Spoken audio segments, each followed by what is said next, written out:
masuk saat ini berapa Prof dari sebaran indikator? Sudah 62,70% dari 3.000 responden.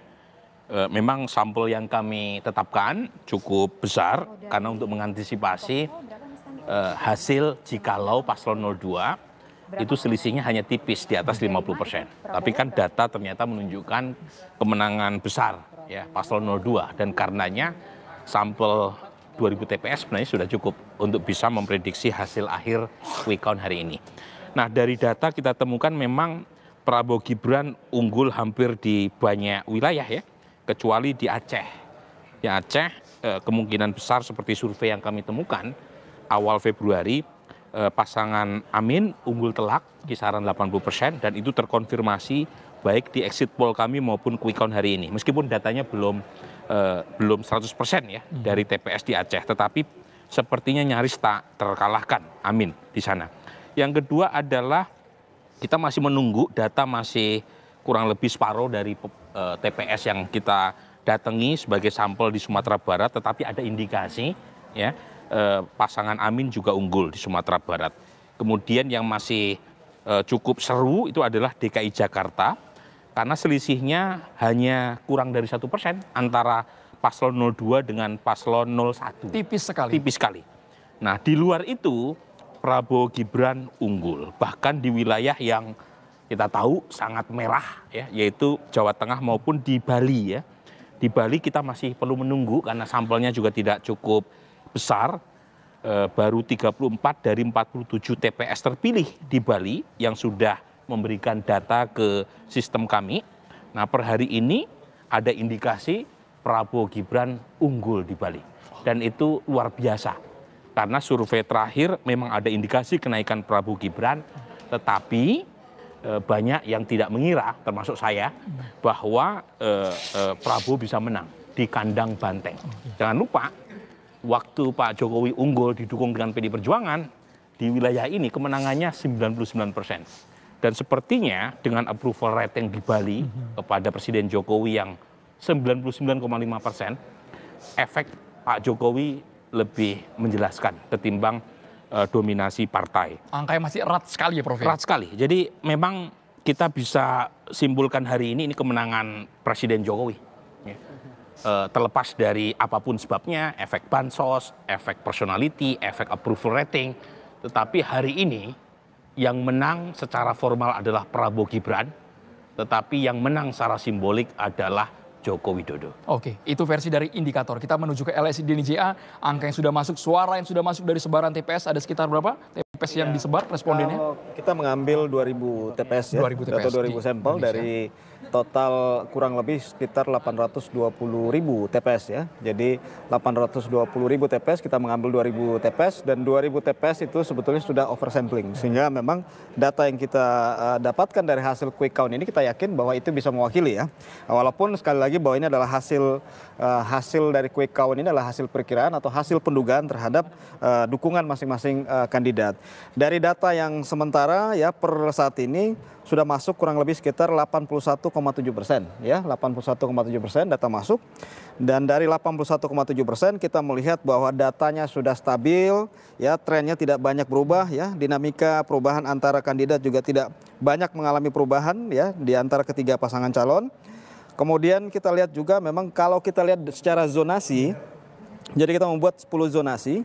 Zonasi ini menghitung dari karena kita menghimpun beberapa wilayah, misalnya Sulawesi, beberapa provinsi di Sulawesi kita gabung menjadi satu, jadi totalnya kurang lebih sekitar 10 zonasi. Dari 10 zonasi, rata-rata data masuk sudah di atas 60%, 70% ya. Bahkan tadi yang saya sampaikan di awal bahwa provinsi-provinsi besar menjadi battleground dengan populasi yang besar, misalnya Jawa Tengah, Jawa Timur ya. Jawa Tengah misalnya di data kita sudah masuk hampir 88% ya. Jawa Barat juga sudah 88%, Jawa Timur 85% ya.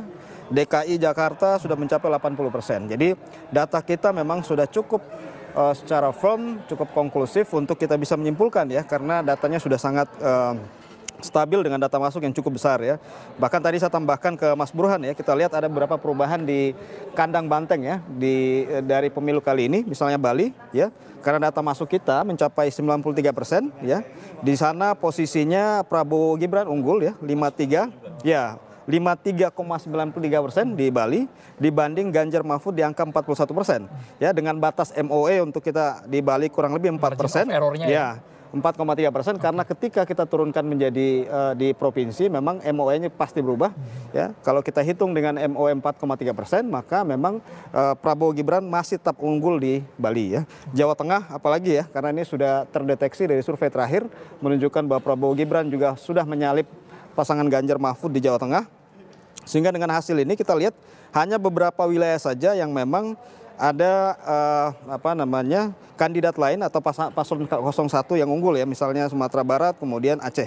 Jadi data ini cukup konklusif sehingga sekali lagi bahwa ya walaupun kita menunggu hasil KPU, secara firm kami mengatakan bahwa Pilpres 2024 versi quick count ya, ini dimenangkan oleh pasangan Prabowo Gibran ya dengan angka dukungan, nanti kita lihat range terakhirnya, tapi dugaan kita di angka 57 mungkin maksimal 59% ya perolehan dukungannya. Kemudian disusul pasangan Anies ya di angka kurang lebih sekitar 23-24%, dan terakhir pasangan Ganjar Mahfud mungkin di angka 16-17%. Angka ini masih terus bergerak dari lingkaran survei betul. Indonesia. Tapi kami melihat bahwa memang bukan hanya faktor Jokowi ya, kemenangan pasangan 02, walaupun faktor itu adalah faktor yang paling besar kalau kita ukur ya, karena kita lihat dari sisi persebaran dukungan, kemudian kita melihat efek mereka yang puas terhadap Pak Jokowi juga mayoritas lari ke pasangan 02. Tapi memang ada faktor lain, yaitu faktor yang kita sebut sebagai positioning ya, pasangan 02 yang sejak awal kita melihat bahwa mereka cukup baik mengambil posisi dalam image ke pemilih ya. Mulai ketika masuk kabinet ya, tema-tema rekonsiliasi, kemudian tema persatuan itu menjadi kuat digaungkan oleh dia.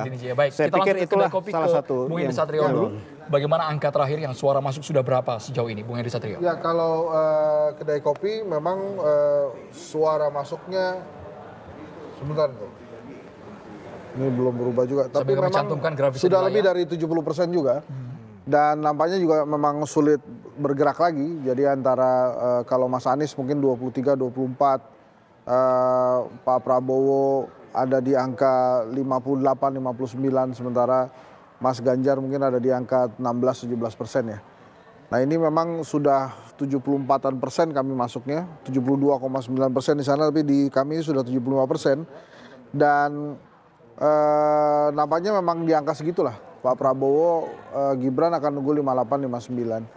Tapi memang kemenangan 02 ini harus saya katakan memang Jokowi faktor utamanya adalah. Jadi ya terlepas yang lain ada bansos, ada PJ kepala daerah, aparat dan lain-lain ya yang bisa saja kemudian kita jadikan alasan kenapa kemudian unggul.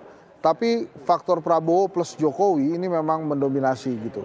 Jadi orang yang melihatnya 02 ini ya Jokowi, kemudian plus Pak Prabowo. Sementara memang Ganjar tanpa Jokowi dan Anies tanpa Jokowi. Nah pergerakan ini. Nah tadi sebelum kita jeda kan menarik juga. Kita bahas tentang PSI. Kenapa kemudian PSI gagal mengikuti Gibran gitu ya. Artinya kenapa efek Jokowi ini tidak masuk ke PSI gitu. Kalau menurut saya memang agak terlambat. Karena pertarungan antara partai politik ini berbeda. Saya berkali-kali mengatakan ke teman-teman PSI bahwa setiap parpol itu sebetulnya punya sayap organisasi yang juga menyasar anak muda. Jadi pada saat PSI hadir itu sebetulnya tidak membuat perbedaan yang signifikan karena setiap partai politik itu punya sayap organisasi untuk menyasar anak muda. Dan Mas Kaisang itu terlambat masuknya sehingga memang sudah terlalu mencengkram partai-partai politik ini ke anak-anak muda yang memang menjadi basis suaranya PSI. Jadi ini soal timing Mas Henry Satrio, Prof Burhan dan juga Bang Aji. Tapi kita